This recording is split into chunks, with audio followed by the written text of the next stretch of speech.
Level 5, Elementary. The Town Mouse and the Country Mouse.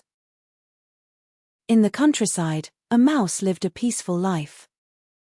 His food was plain: bread, corn, and fruit. One day, his cousin from the city came to visit. After tasting the food, the town mouse laughed. "This food is too poor. In the city, I eat cheese, cakes, and meat every day. Come and see for yourself." The country mouse agreed and followed him.